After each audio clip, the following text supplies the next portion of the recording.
Good evening, everybody. This is Ed Mann, your host from Provident. We'll give it another couple of seconds to see who else might join us.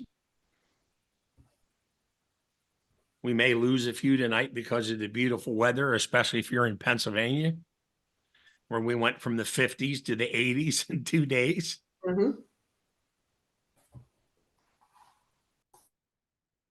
Well, welcome to another Provident webinar. This is one of the many ways Provident gives back to the first responder community. I'm your host, Ed Mann, Director of Training and Education. I'm pleased to have as our guest tonight, Dr. Anne Germain, founder and CEO of Noctem Health.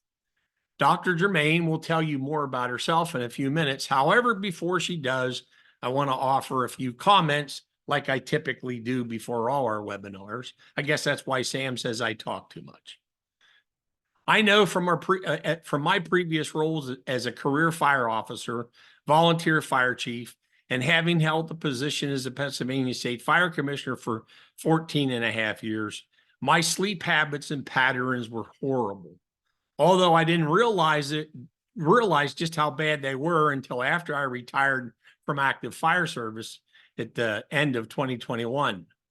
Let's face it, if you're not getting enough sleep and recharging the proverbial batteries, there's no way you're going to operate at peak performance when it counts the most. This puts you and the people you're serving at risk. I'm hopeful after tonight's webinars, you will realize now, not after you retire, or worse yet, get injured on the job, that good sleep and rest is absolutely necessary.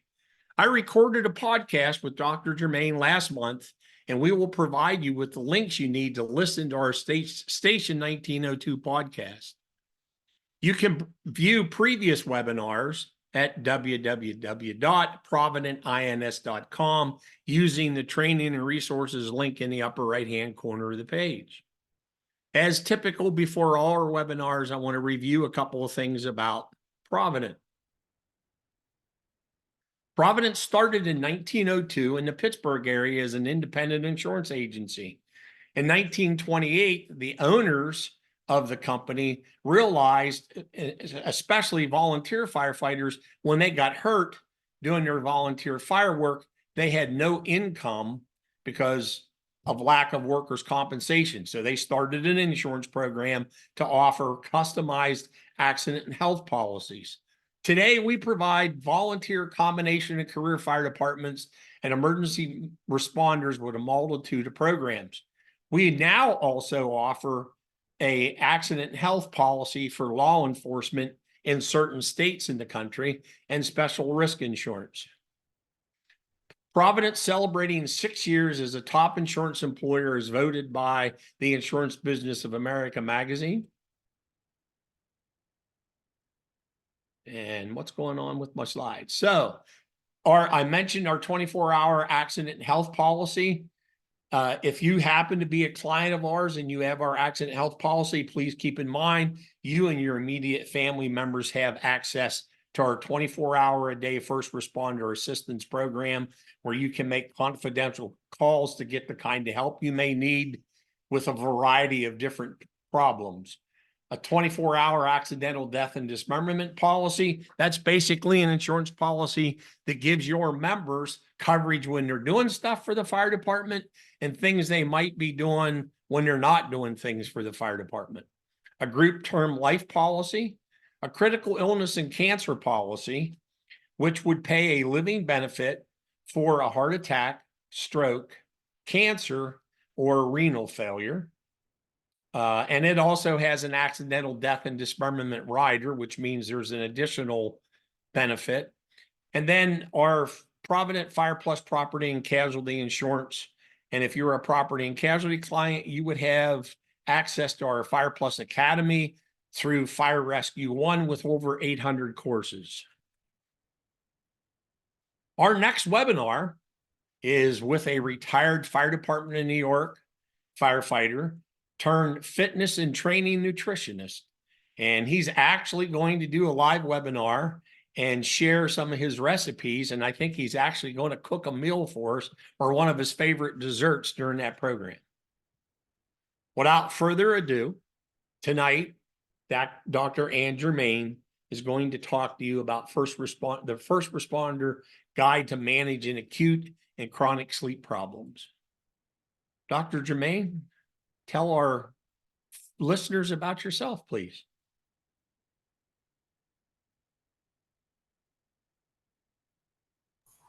Thank you. Thank you, Ed. Good morning, good evening, everyone. I saw in the chat that people are coming from all over different countries, including my home country of Canada and my home province of Quebec.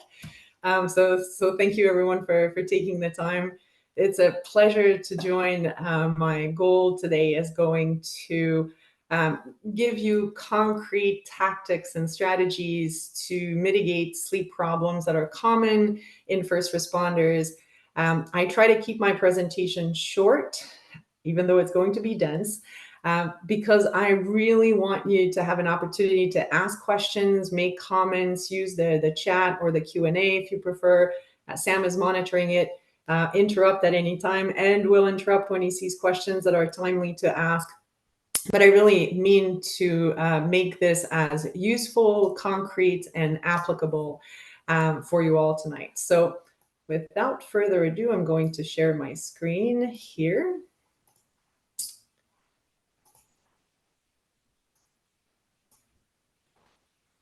Are you able to see my screen now?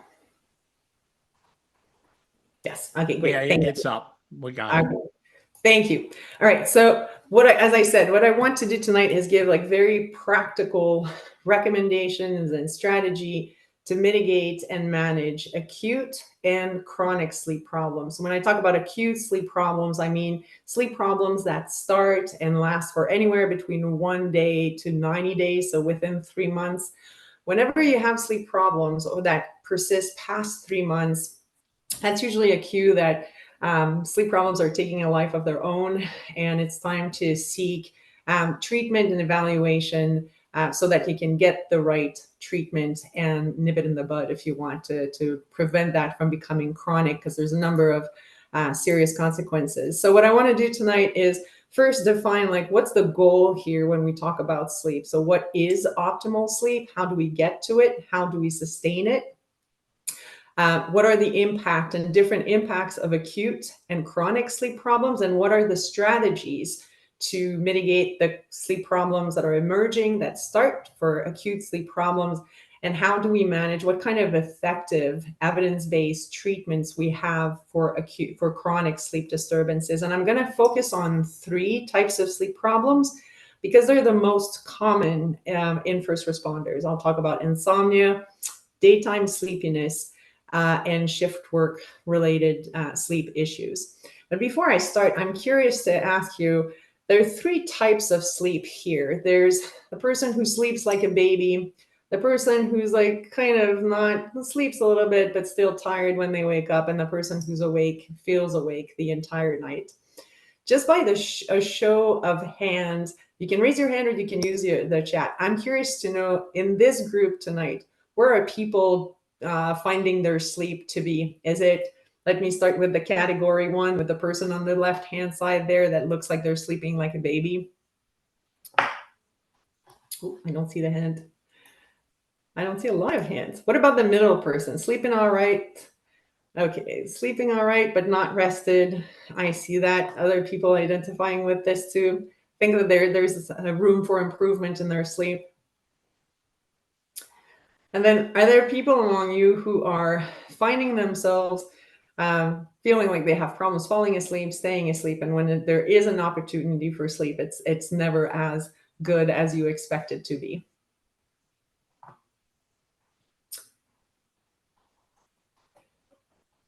So there's definitely some in that category. And I'm curious to know, do you see a difference in your sleep quality when you're off duty versus when you're on duty?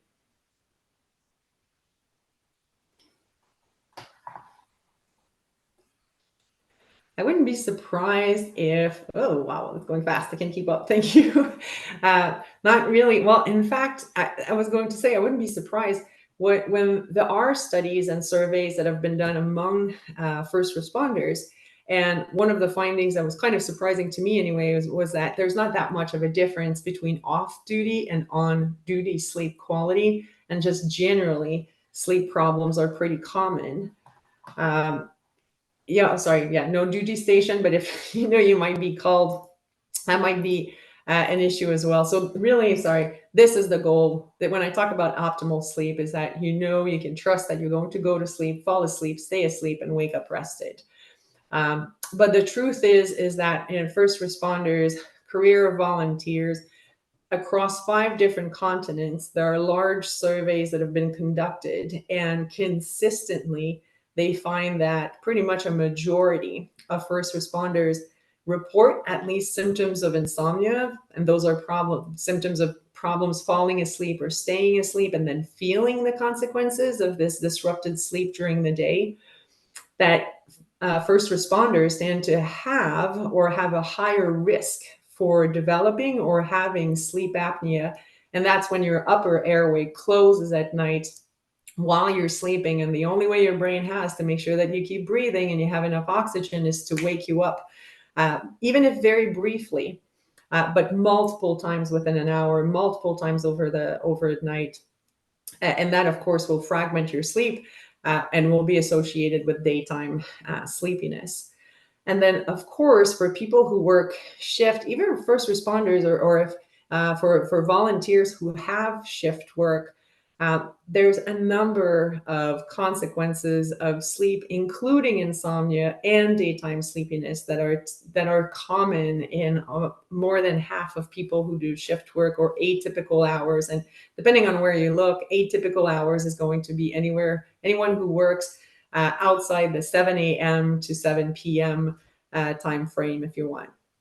And then again, like very little difference that is reported between on duty and off duty. And that's kind of a general theme, if you want, with people who have occupations or volunteers to be first responder, is that it's not like sleep has a switch that when you need to be awake, alert, on service, on duty, that it'll just be on, and when you're done, it shifts back off. It's actually the opposite. Oftentimes when we have a high tempo, high risk kind of occupations, we see people being kind of hyper vigilant and becoming on alert all the time. And that has a definite and direct impact on their sleep quality. So the good news, though, is that there are strategies that have been shown to work, to be effective at least minimizing the impact of shift work, and definitely techniques that have been shown, and different types of treatments that can not just manage, but also treat insomnia and sleep apnea. And that's what I want to talk about tonight. So when we talk about optimal sleep, right?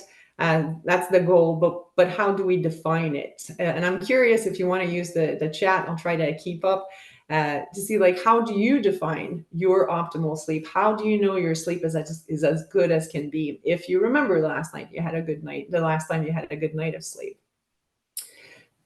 But generally, we define optimal sleep as sleep that is, let me go back here, that is predictable. So we know when sleep is going to happen. It occurs regularly at an expected time of day. Now, if you don't work shift work, that should happen regularly at night, every night.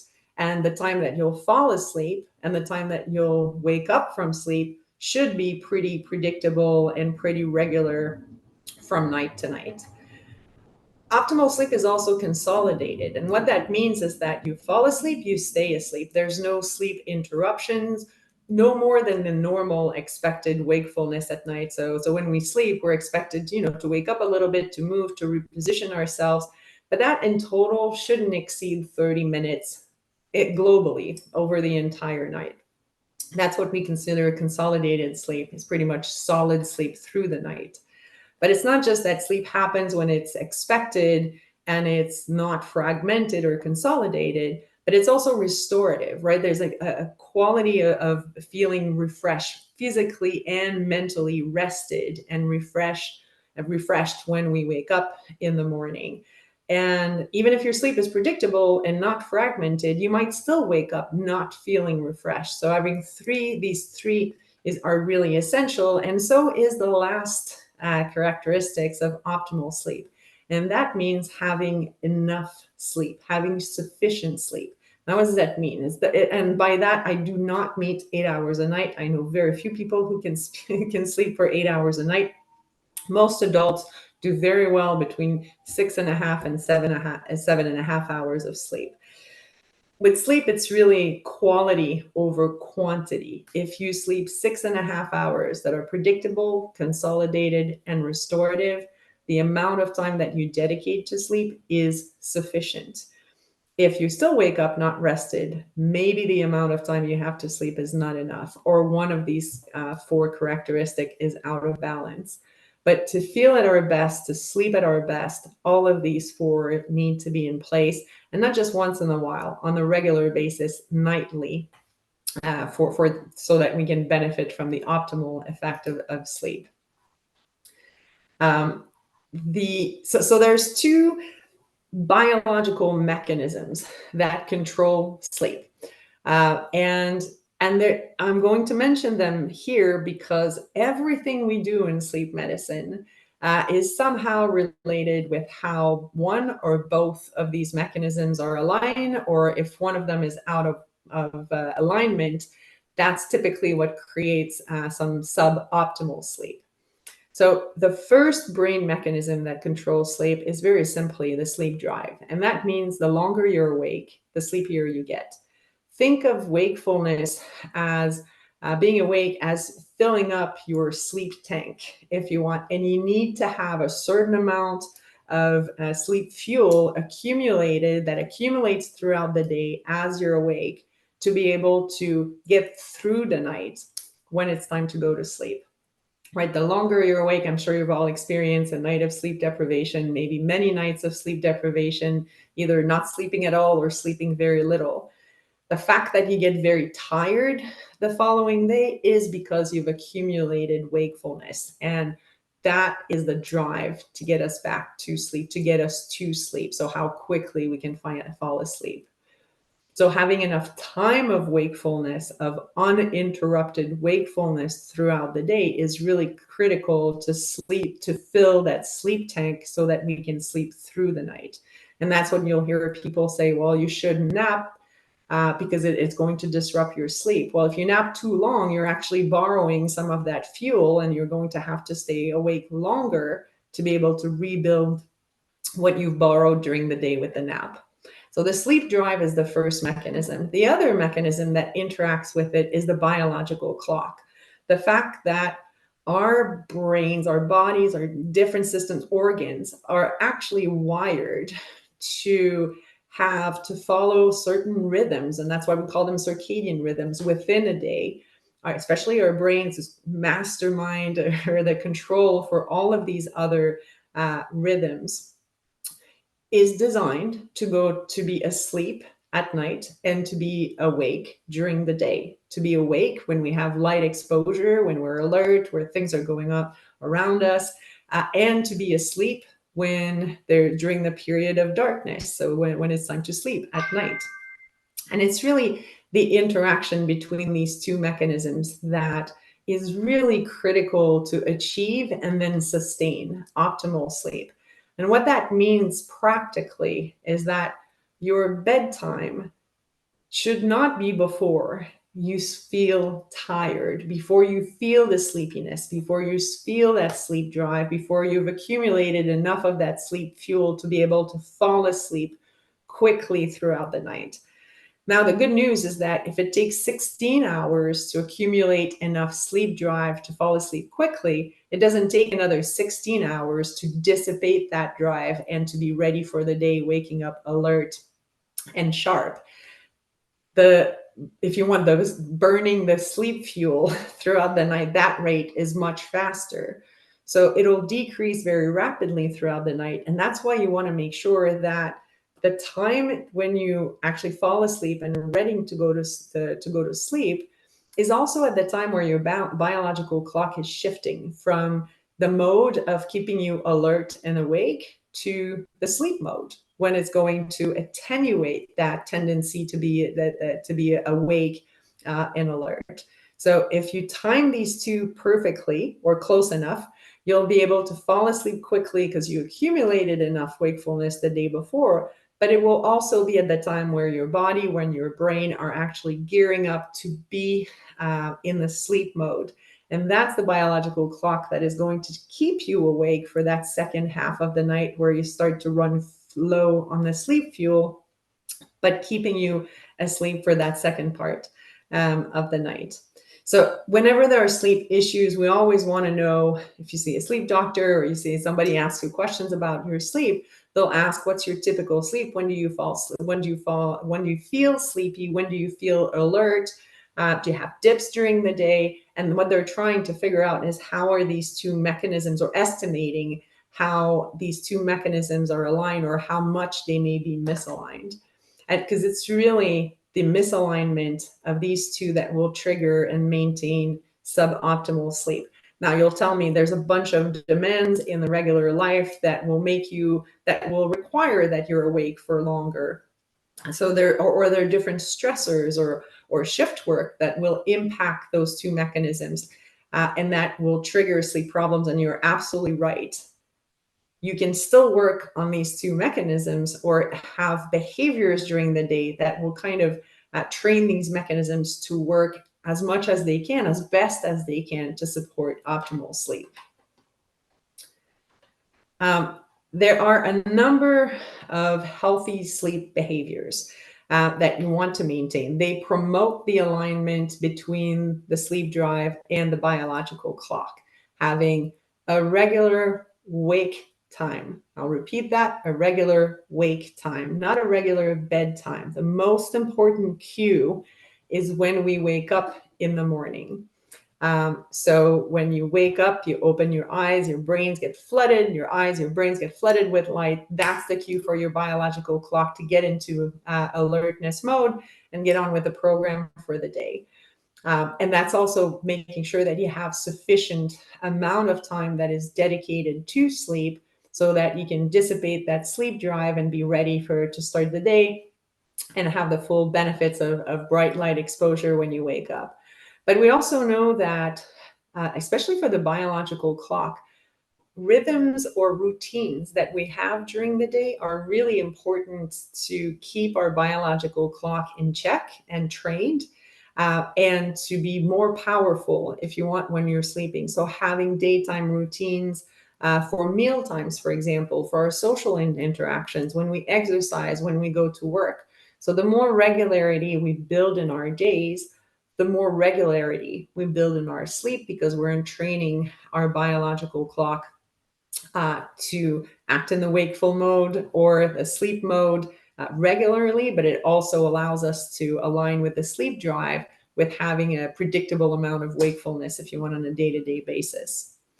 Now, there's a number of habits that can interfere with sleep. Now, if you don't have a sleep problem, then you're a sound sleeper. You probably can get away with anything and you'll be able to sleep through the night and have optimal sleep, and that's great for you. For some other people, their sleep gets disrupted when, if you want, the cues for sleep in the environment get less pronounced, less clear, or attenuated. So one example of this is if you start dozing off on the couch while you're watching TV, you're actually training your body and your brain that, well, the couch is a fine place to sleep. And then by the time you go to bed, that association may not be as strong, and it might be harder to fall asleep in bed later. Screen time, because of the light exposure, especially at night when our brains are trying to wind down and get into the sleep mode. Having intrusive thoughts, or just like thinking sticky thoughts at night, if you want, where you just can't stop thinking, having those rumination or planning for the next day, any kind of untreated injury, any kind of affect, if you're more depressed or more anxious, it will have a direct impact on your sleep. Now, it doesn't control sleep, but it will influence the quality of your sleep. Same thing for alcohol, for medication, for caffeine. That's the chemistry for caffeine there that we know all can impact sleep. It's especially true for people that are more vulnerable, if you want, to having sleep disturbances because of the tempo at their work or the demands of their day-to-day life. Now, these are important. Think of it as like healthy eating. It's healthy sleeping, things that you should eat or not eat, or in moderation. It's the same thing with sleep habits. But these are not sleep treatments. These are habits that everyone should adapt regardless of your sleep. They're kind of the foundation and they're the basis. However, if you have an actual sleep disorders, changing these behaviors might help, but it's really unlikely to actually get you to optimal sleep. So that's what I want to talk about a little bit. And the reason why I want to talk about sleep disturbances and how to manage them is because suboptimal sleep, whether it's acute for less than 3 months or even a few days, or it becomes chronic, so it's persistent for more than 90 days, has a direct impact on every single systems, biological systems in humans. If anything that's been studied basically has been shown to be impacted by sleep loss, and not just like a night of total sleep deprivation, even restricting sleep, missing an hour, 2 hours of sleep throughout the week and trying to catch up on weekends. We never pay our sleep debt back, but even a few hours of sleep deprivation will have an impact on all systems. And I've listed, that's what you see on this slide here, some of the areas of functioning, if you want, that are directly impacted by suboptimal sleep. Definitely, I'm sure you've all had the experience at some point, I know I have many times, where you don't sleep enough and you just become more irritable or more anxious or not as optimistic, if you want, more depressed because of poor sleep, especially over the long time. We know one of the first effect of insufficient sleep, if you don't sleep enough, if your sleep is fragmented, is actually much slower reaction time. So we think we're just as fast, but objectively, we're slower. We have memory lapses, we make poorer decisions. We've shown many times over that people who don't sleep well or have sleep problems tend to take much higher risk. And in your line of work, that can have significant consequences. The sleep is actually is the only state, it's very much required, but it's the only state where the brain can basically reset, where all of the pieces of proteins and amino acids that are used to build proteins, to build connections when we're awake, what hasn't been left, what's been used, needs to be cleared out of the brain. And that happens only during sleep. And that's what makes us refreshed and ready for the day. That's what allows us to learn new things every day. So having sleep problems not only impact this particular mechanism, but will have a direct impact on how we learn, how we think, how we respond. And from the physical perspective, we're much more likely to get sick when we sleep poorly, have all sorts of hormonal imbalance. Diabetes is actually associated with poor sleep, chronic poor sleep, as in bad sleep first heightened or increases the risk of developing diabetes or other cardiovascular diseases, and injury take much longer to repair. Our tissue takes longer to repair ourselves when we don't sleep well. So there are serious, and this is true for both the acute and the chronic sleep problems. The more chronic, the more severe the consequences of insufficient sleep or suboptimal sleep. But there's a good news despite all of this. So yes, there are negative impact, but there are definitely strategies that you can use to mitigate these impacts and reach optimal sleep. So when we think of sleep disturbances, we usually think of 4 broad categories, if you want, of sleep disorders. Not sleeping enough, sleeping too much or being too sleepy, sleeping at odd times, and odd behaviors. So these are Sleeping too little is insomnia, can be shift work disorders. I mentioned that a little bit earlier. If it takes you longer to fall asleep, if it takes you longer than 30 minutes to fall asleep, or if you're awake for more than 30 minutes in total at night, or if you feel like you're sleeping, but not really because you don't feel completely restored, completely refreshed when you wake up, there's a fair chance that what you're experiencing is insomnia. And it might actually be because you're trying to sleep at the wrong biological day. If you're working shifts, if you're trying to sleep during the day, your sleep is much more likely to be disrupted.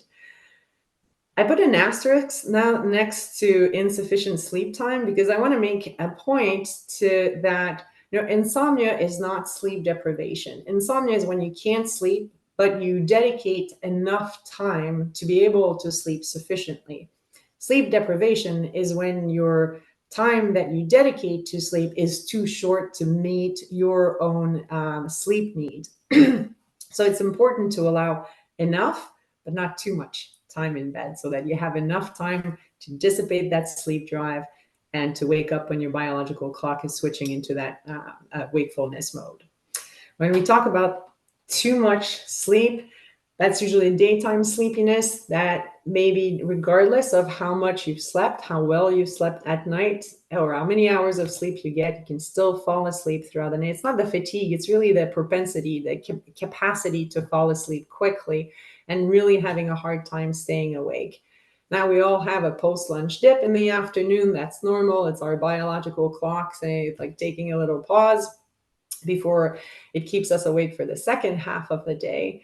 So I'm not talking here about that post-lunch dip or the afternoon slump that might happen. I'm really talking about the difficulty staying awake. And that's oftentimes seen in sleep disorders with sleep apnea. Hypersomnia is basically daytime sleepiness that is not due to sleep apnea or another cause.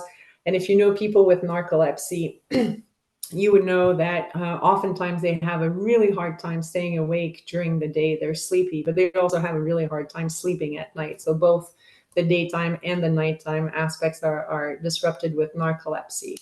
That's most commonly diagnosed in young adults, like around 20. Odd times when you're trying to sleep, when you're jet lagged, when you've traveled.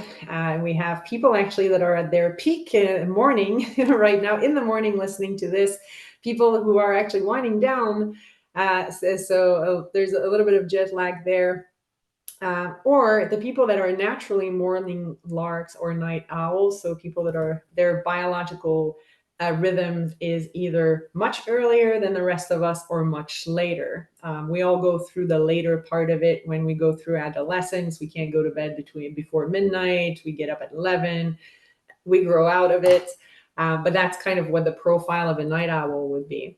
And that's actually the fact that you're trying to sleep when your biological clock is trying to be awake, and to be awake when your biological clock is trying to get you to sleep is what we see in shift work disorder, where you have both the nighttime or the sleep disturbances because you're sleeping during the day, and the daytime sleepiness or fatigue because you're trying to be awake in the middle of the night.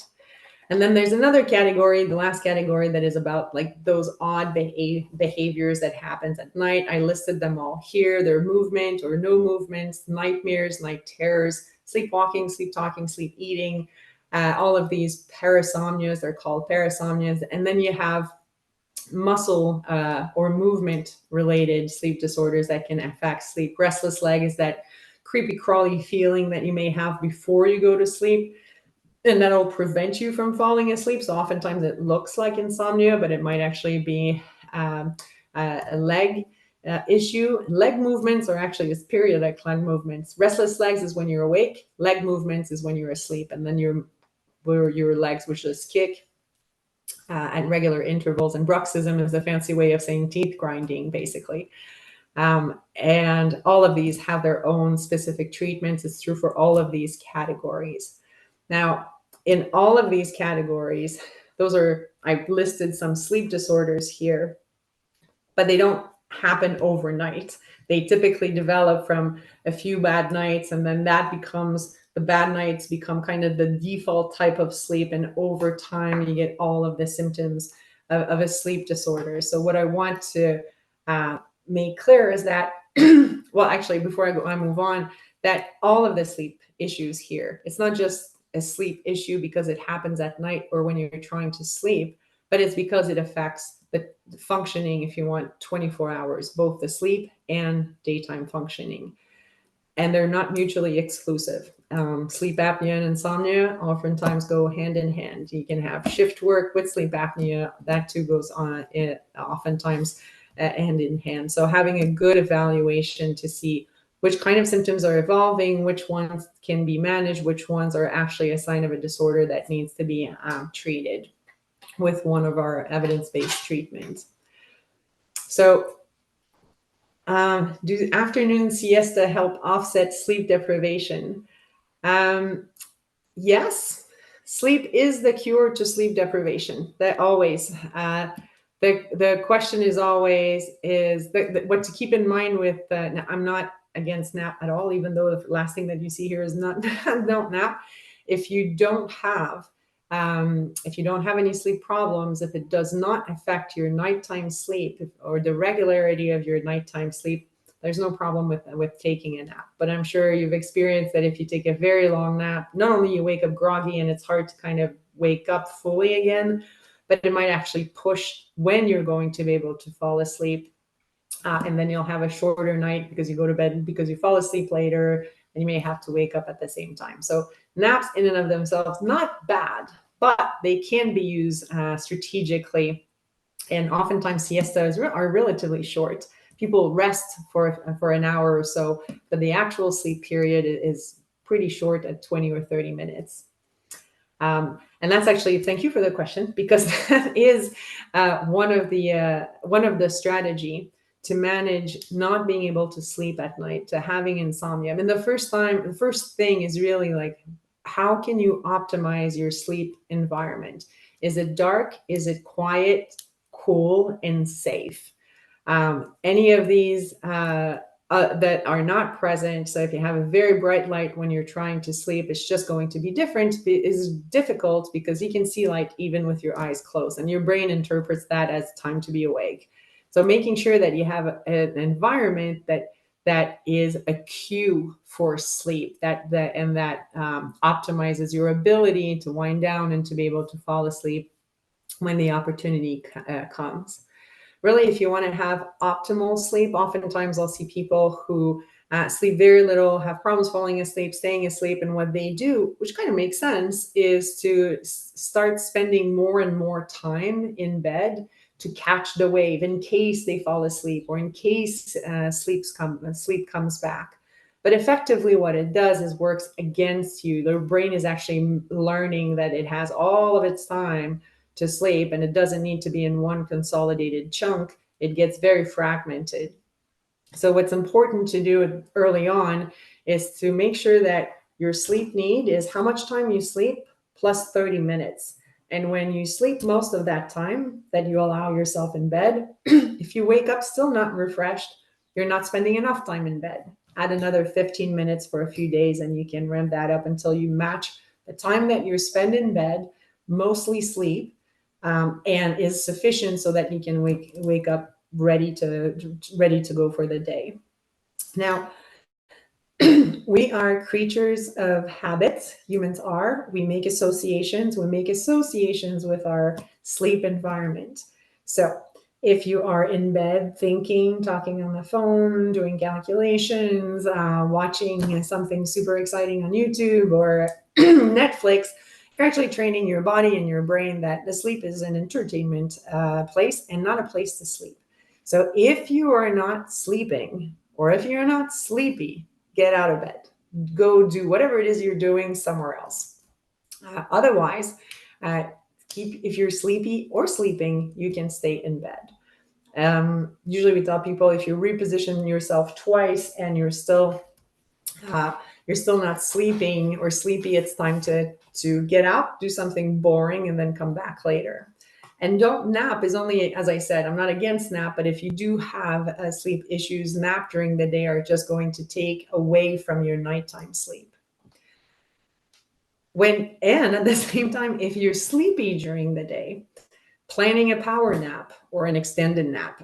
Sorry, a power nap is a nap that is no longer than 30 minutes. 30 minutes allowed for napping, not 30 minutes of sleep spent in 2 hours in bed, right? You allow yourself a 30-minute period, whatever is slept during that time is sleep, and that's it, that's done. An extended nap is if you work shifts, for example, and you come back from a night shift, you get home in the morning, you do your routine, you go to sleep. Typically, people will sleep like 4 or 5 hours, but really hard.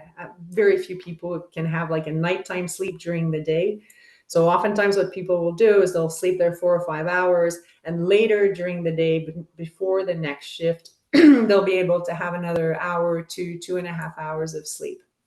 So that's what I mean by an extended nap. If that's your case, planning around like when you can sleep or when you can have episodes of sleep can help with sleepiness. Moving, activating, being outside, walking, doing something engaging. That's when you want to watch something interesting in YouTube to stay alert. And then optimizing the use of light. Bright light, as I said, is the most powerful cue to keep our brains awake. So making sure that there's enough light. And to be careful with caffeine intake. Not usually we'll tell people that can take like 6 hours, sometimes more, to metabolize caffeine. So if you're working in night shifts and you have your last cup of coffee at 6 o'clock in the morning, and it might take 6 hours for you to metabolize it, sleeping before noon might be difficult. Again, we're all different sensitivities to caffeine. So it's really for you to experiment with that, but certainly being careful with alcohol. It'll make you more sleepy, and sometimes it can facilitate sleep, but then it disrupts it later.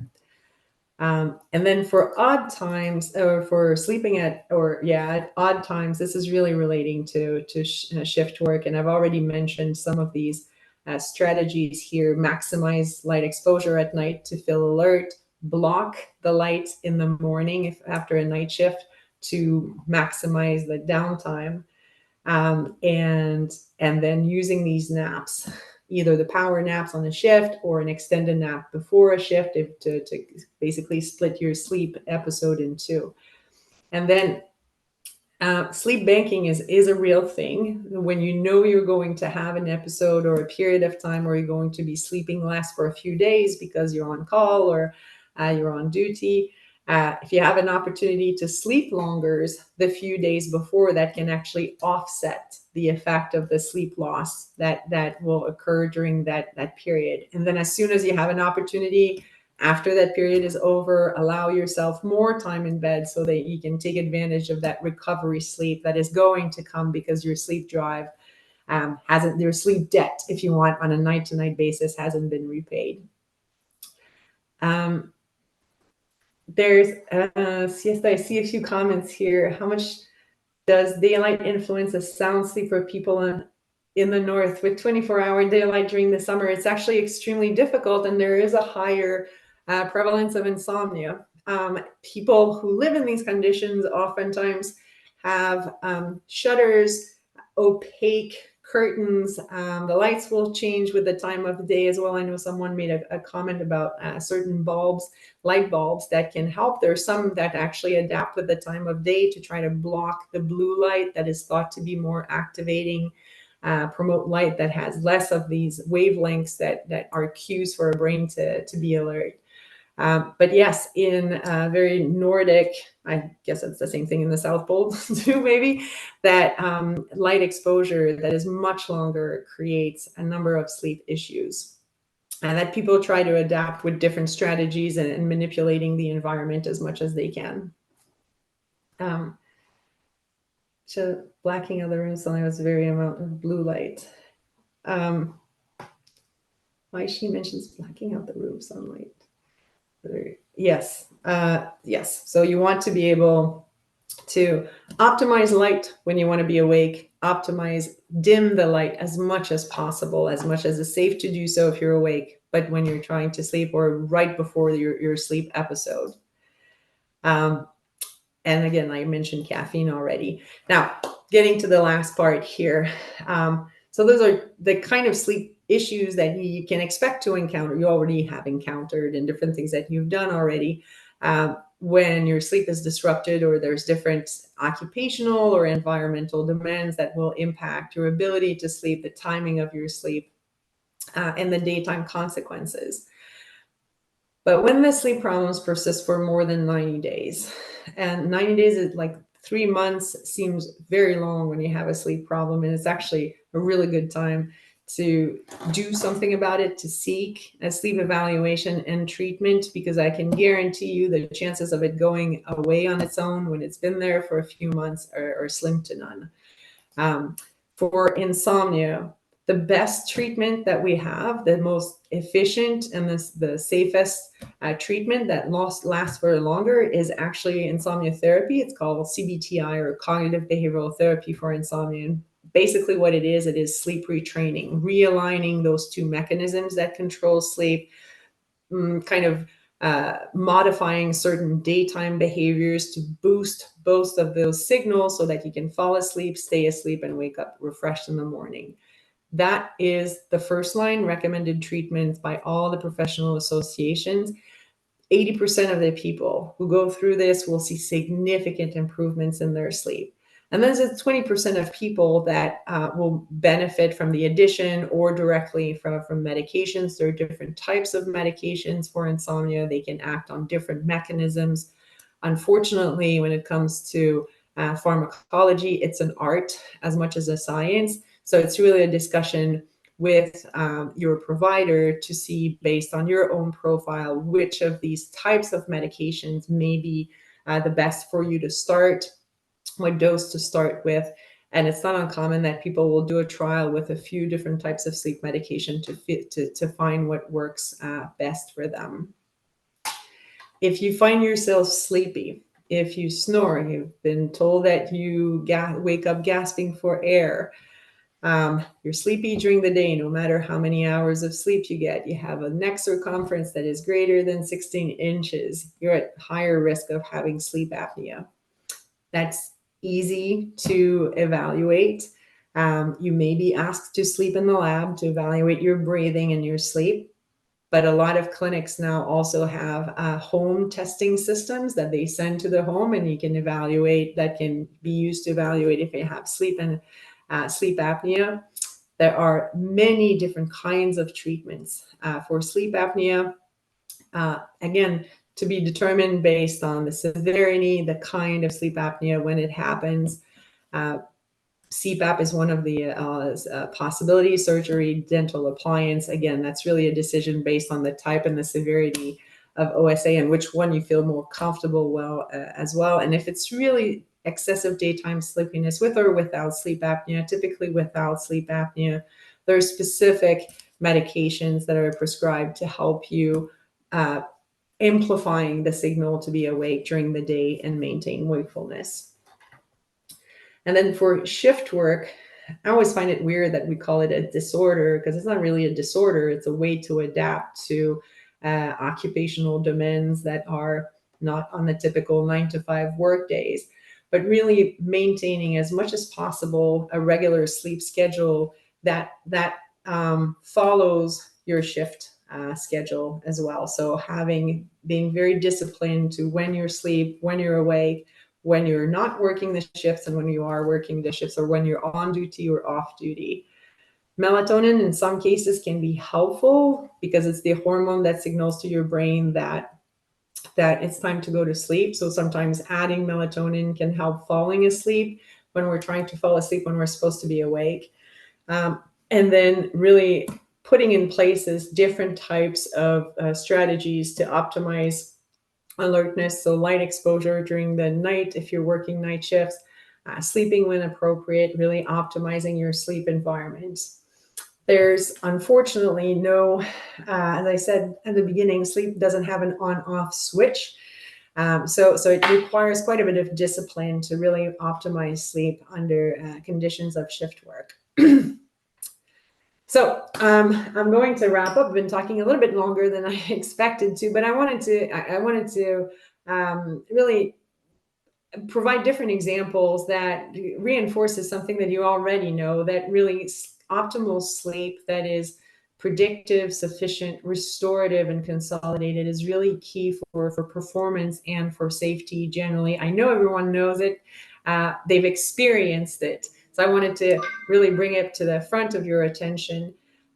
It's common. It's kind of the norm more than the exception. So for the acute sleep disturbances, especially among first responders. So knowing that, I think knowing what kind of strategies can mitigate the impacts of sleep disruption or optimize sleep when sleep is possible is really key to really sustain performance and optimize safety. Catch them early. If you have a sleep problem, it's not likely to go away on its own, but the good news is that we have good strategies, we have effective treatments. There's no reason for people not to sleep well. So seek the evaluation, seek the treatment. You'll get my contact information. I'll actually put it right here. You'll have my contact information through email communications as well. If I can help in finding the right point of contact, the right resource for you because you think your sleep can be optimal, please let me know. I fundamentally believe that everyone is better when they sleep better. The world is a better place when we sleep better.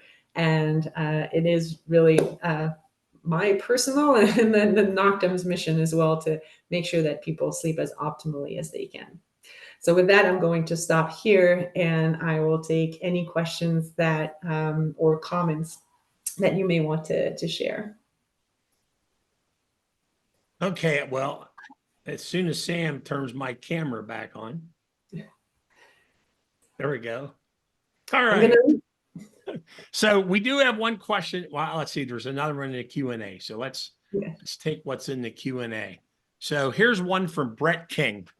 I'm a volunteer chief and a part-time career guy and used to be full-time career at the volunteer station and the big career departments that I've worked for. We have muted the radios overnight during shift. The department I'm working part-time right now is a 48-hour shift and we have no way to mute radios overnight.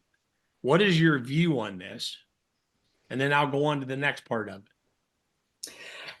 it. Yeah, so not ideal, of course. We work a lot and worked a lot with military in different kinds of environment. And when there's like these noise, constant people who basically have their barracks next to an airfield, for example, there are strategies that you can use to try to mitigate the likelihood that the radio will disrupt your sleep if you actually sleep deep enough. So wearing earplugs will not prevent you from hearing something that is unusual, but if there's background noise or if there's regular noise, your brain will adapt and know to filter this out. Now, it's not by far, it's not an ideal answer, and I totally understand that because it's far from being an ideal condition. There's the nature of the job. I don't know how, so the nature of the emergency. I don't know what else could be done. I'd be curious to know, like, I'm sure you guys have had discussion of like, wouldn't it be nice if instead of this, that could be done? Because oftentimes it's possible to come up with alternatives. Well, I shouldn't say oftentimes. Sometimes it's possible to come up with alternatives. But it's extremely difficult. Yeah. And Brett doesn't agree with the current idea that the radios aren't muted. Being a senior guy and been around larger agencies, the radios were muted during the night. I don't believe we should be woken up for the other calls unless our station's involved in the call. This is an agency that runs ambulances, which are quite active, and the fire trucks don't always go. So my take is, the folks that aren't running calls are getting woke up all night long because they're listening to all the jibber jabber on the radio that doesn't even apply to them. And I'm not quite sure how you can convince your leadership to fix that other than maybe get the current fire chief to spend a couple of 24-hour shifts at the fire station so he doesn't get to sleep at night. Maybe he'll change his opinion. I was going to say, like doing an experiment, a real life experiment to say, if you do a test where at night where you only get the calls that impact your station versus the ones when it's turned off and you don't hear everybody's call. I'd be curious to see how people perform, how people feel the following day. And I would agree that probably not necessary if the station doesn't have to be aware of everything that's going on at all time. I mean, I know my younger day as a volunteer, I would leave my pager on monitor so I could listen to the entire county all night long. Then as I got older, I said, you know, I'm going to put this thing on alert. So the only call I respond to are here is for my own department. And I ran with a fire chief at 6 o'clock in the morning. He would say, hey, did you hear what station so-and-so had last night? No. Why? It wasn't our station. My pager was turned to alert. I didn't hear anything else. And I'm not trying to make light of it, but you have leadership that's not listening to, in my opinion, of something it's valid. You have a valid point, and it's got to be creating problems, especially 48-hour shifts. I mean, when I was in a career department, I did 24 on, 24 off. And some of those were on air bases where the fire station's on the flight line, and you're listening to B-52s and KC or fighters all night long in helicopters that's interrupting your sleep. And you're already on the edge of the bed because you're expecting something to happen, the bells or the klaxon horns to go off in the middle of the night. So, I guess the only if they don't want to suggestion turn it off, can you have a person dedicated to listening and let the other people sleep? Yeah, I mean, I think, in all honesty, Brett, you're just going to have to try to work with the management, with the department, and just try to convince them that there's a better way for the folks that are working those 48-hour shifts. I mean, there has to be a better way, and I don't know how you can make management see the light other than make them live it for a couple of weeks, and when they see how miserable it could be. Donald has a comment: at work, my crew's addicted to melatonin to the point of needing to fall asleep at work. Are there harmful long-term effects? Should we educate them on cutting back on what strategies can be implemented to minimize the need of melatonin? So that's a great question and a very common habit. So there are two main issues with melatonin is that one, and there was a big study that came out two big studies that came out last year. I'd be happy to share the references.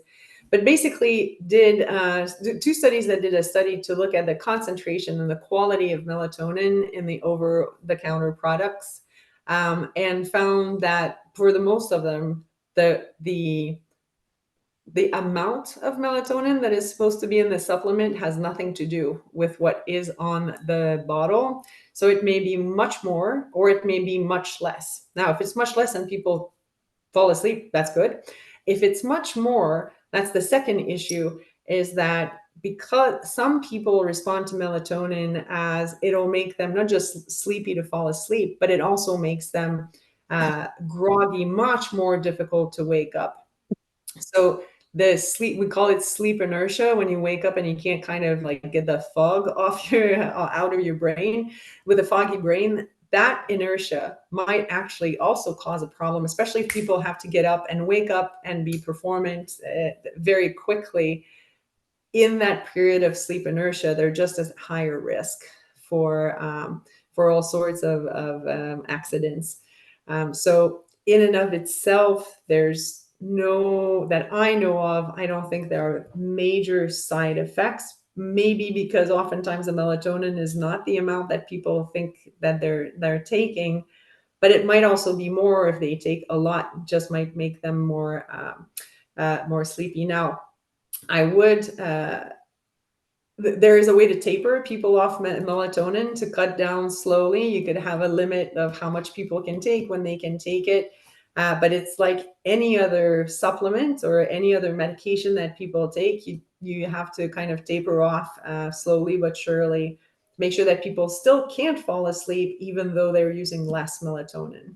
So, and I don't know much about melatonin because I'm not big on taking over the counter stuff. Do you have to have a prescription for it, or you just buy it over the counter?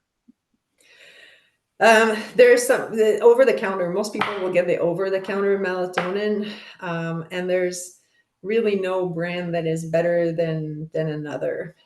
So it's really almost like an act of faith to trust what's if there's anything in it and how much of it there is. So would it be a good idea for individuals to at least have a conversation with their primary care doctor before they start taking it, or while they're taking it, or before they quit? Yes, well, definitely to let them know that you're taking it. Also, if you want to quit, I mean, some people will just stop and will have no effect. For some people, it's not necessarily that it's the melatonin that has the effect on like feeling sleepy and falling asleep. It's the habit of taking the melatonin before you go to sleep. That if you change that habit, that might actually have an impact on the how quickly people fall asleep. But definitely make sure that you tell your provider that you're using this.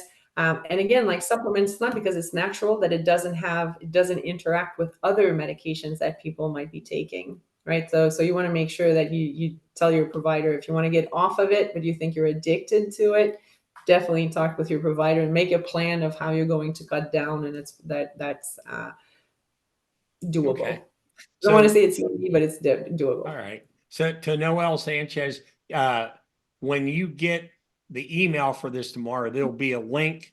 This will be recorded. It'll be available at our website. So you can go back and watch it as often as you want, or show it to other people in your department. Richard Marcus, could you reiterate what you said about the time of waking being more important than the time you Yes. go to sleep?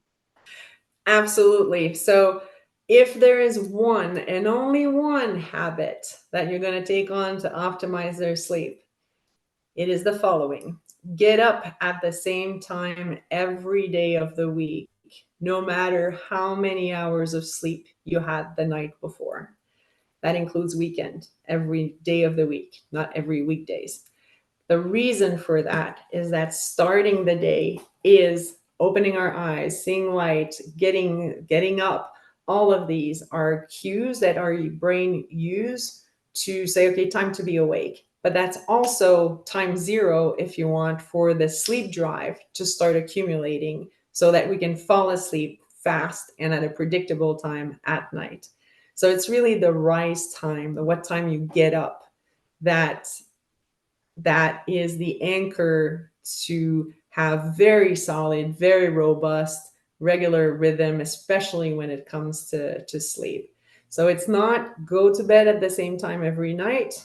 It's actually going to bed at the same time every night should be just the result of getting to that peak sleep drive that you've accumulated throughout the day that happens at the same time. But that happens at the same time because you got up at the same time every day of the week. So if you have a bad night, you're going to have a very short night. A short night means that you don't start your day with zero fuel, it's the sleep fuel in the tank, basically. So you're going to be really much more sleepy at your usual bedtime. You'll fall asleep faster and stay asleep. So really, it's the when you wake up. So for someone who works shifts, or if you have multiple jobs with different schedules, it doesn't have to be the same. In that case, it doesn't have to be the same time every morning. It's having the regular time that you get up and you start your day. That is your active day, and that might be a different time of the day on the 24 hour over the 24-hour period. But the morning wake up is the most important thing. Thank you for the opportunity to say it 50 times because it is the most important. So I have a comment from Robert Brooks, 30 plus years as a fire chief for career and volunteers. Responded to fires, ambulance calls, return and fall asleep within 5 minutes or less, multiple times during a 24-hour shift. Radio was on all night, listening to surrounding fire departments with no sleep issues, prepared for it. All I can say, Robert, is good for you, because I don't know a lot of people that me especially could, no, not good for you. I'm glad to hear winner chicken dinner with that one, if you're able to do that. And then Brett commented, been doing it for 45 years at major fire departments. I could care less what's going on 5 miles away unless they hit our tones. So see, but that's a good example of screening out. And if you can, you get used to what's relevant and what doesn't have to be paid attention to and disrupt your sleep. yeah. And Brett commented, that's my thought. I have no problem being woken up if I'm working in a house with an ambulance, but an outlying station with only an engine that run 10 calls a month, since they put in the new radio system, no house tones. I mean, I when I first went into the Air Force, the first fire station I was assigned to was at Ellsworth Air Force Base, and we had a open bunk room. There was probably 25 beds in this wide open bunk room. And we had bells on the walls. Each wall had a set of bells if it was a structural emergency. And then there were klaxon horns if it was something on the runway that involved aircraft. And the bunk room was cold because you could see the wind blowing through the windows in the wintertime in South Dakota. And it was dark. But it certainly wasn't quiet, because you were sleeping with 25 other people that, were belching, snoring, talking in their sleep all night long. And then eventually, I think a lot of firehouses now have gone to individual bunk rooms where you might have, there might be 2 beds in the bunk room, but usually you share it with an individual on the other shift. So you have some privacy now. Here's something I want to point out that I know we talked about during the podcast. This is, and I'm not saying this doesn't happen to career firefighters, but on a volunteer side of the house. So you work your 12-hour shift from 7 a.m. to 7 p.m. at the local factory or wherever. You go home, you grab a bite to eat. You go to the firehouse for a couple hours for training or whatever. And then you go home about 11 o'clock, you watch a couple minutes, the 11 o'clock news, and 11:30, the pager trips, you go on a call, you're out till 2 or 2:30. You get home, and typically you get back to the firehouse after the call. You don't usually go home right away. You stand around and gab for 30, 40 minutes. Mm-hmm. Now you go home, and at 6 o'clock, you got to be up to go to work. You go work your 12-hour shift again, and you repeat that same cycle again the next night. How soon would it be for those people to sooner rather than later find out that they have chronic sleep problems when that's a constant thing? I mean, when should a volunteer say, I'm turning my pager off tonight? I don't care how big the fire is. I need some sleep.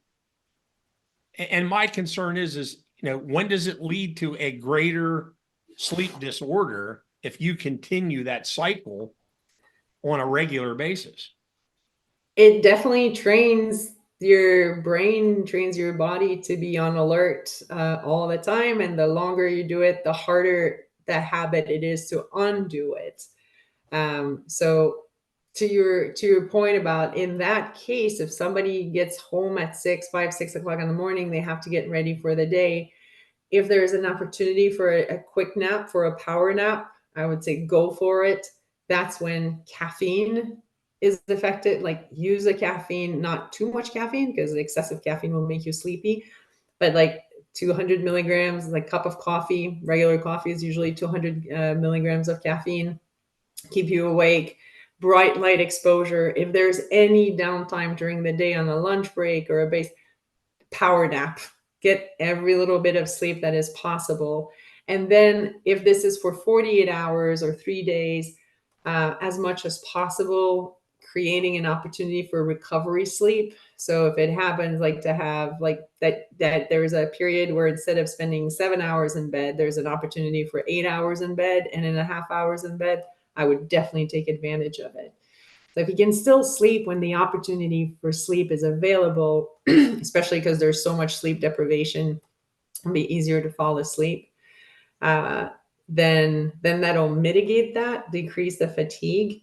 to your point about when should someone do it, if they can, I would say if it's not necessary, then choose to turn it off. And I understand that it's an extremely difficult choice to say, yeah, I'm going to step aside here. That's not, I don't need to know everything that goes on. But at some point it becomes a question of safety too. Even if you want to be responsive, even if you want to go, if you're too sleepy, then you become a risk for yourself and the others that you're serving with. Something I learned much too late in my career was find a balance. Exactly. Okay, there has to be a balance with it. There has to be a point in time, even as the fire chief, even as a firefighter, and even in a career department where you got to, you got to be willing to call a timeout and say, hey, look, and finding a balance, I think, is important for people. So we do have Brian Whistle has a comment. Is there a way to reduce the impact of adrenaline rush when returning from a call? Oh, no. Like the short answer is no. That you can accelerate it, but it's not that too doesn't have an on-off switch.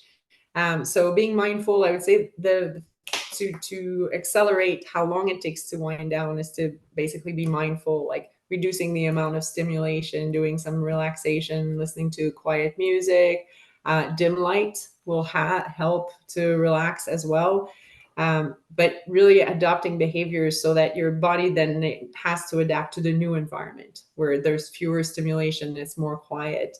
But yeah, there's no on and off switch. And to your point earlier, Ed, the longer you do it, the longer your adrenaline is high, because of different occupations, the longer it takes to get back to a normal where you don't feel like you're hyper vigilant all the time. And I know people that don't get back to their no level of vigilance at all. They just permanently, they're always going to be more attentive and reactive, just because they had adrenaline for extended periods of times in extreme conditions. All right, and now Actually, I have a strategy that to say something. Go ahead. Oh, sorry. I was going to say one of the strategies that I've heard when people are like, if you have multiple people in one place and there's something going on, like the radio going on, keeping watch, where one person is on the radio, the other ones are sleeping, and you rotate who's listening. So if something happens, everyone's woken. There's one person already awake that will wake the other one off. So the equivalent of keeping watch, I guess, might be one strategy. Sorry, I cut you off. You were going to ask a question. No, that's okay. So I just want to pass a comment on to Brett King. He's looking out for the younger people getting beat up, and I appreciate that. I just wish when I was younger in the business, there had been some older people looking out for me that would have said, find a balance. Because it took me 40 plus years in the business before I figured out balance is important. And that's not just with sleep, but that's with all of it. So Yeah. I'm going to take one last question here from Richard Marcus, and is how effective is an Apple Watch in tracking sleep cycles?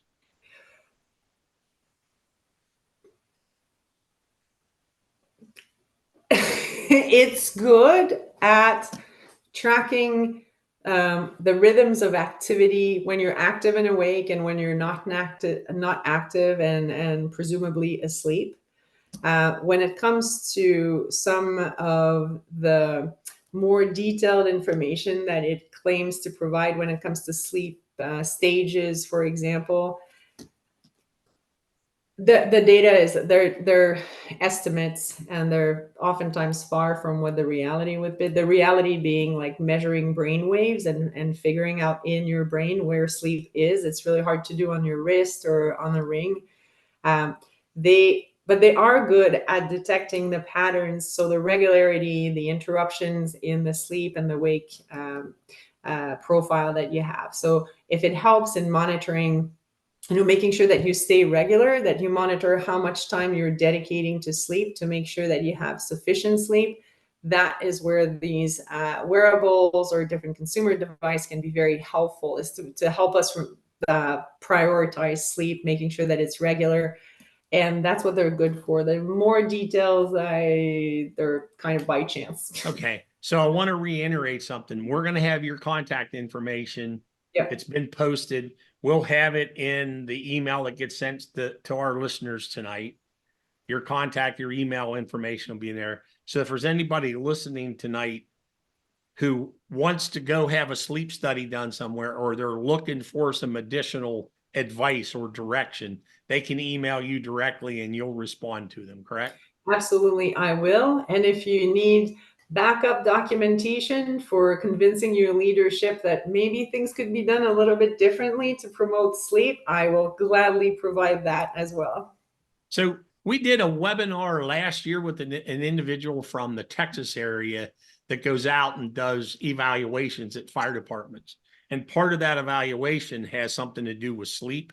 They actually changed their roll call from 7 o'clock in the morning till noon, because they had people who would drive 2.5, 3 hours home from work, and they were working 48-hour shifts. So they discovered by changing the roll call till noon instead of 7 o'clock in the morning, the troops got to sleep in a little bit longer. They had more rest, and then that 3-hour ride home wasn't near as bad as it was after being up all night and then having to be up at 6 o'clock ready for a 7 o'clock roll call. So, there are things that can be done. It requires cooperation between the troops and management on both sides of the issue. But again, I wanted to reiterate to our listeners, you'll have Dr. Germain's contact information. If you need additional advice or you need pointed in the right direction for a sleep study or any of that, you can send her an email and she'll be more than happy to answer you. So with that, I want to thank you for providing some excellent information tonight. I'm hopeful our listeners will understand why good sleep is so imperative to their health and well-being. I want to remind our audience there'll be a short survey we would like you to complete.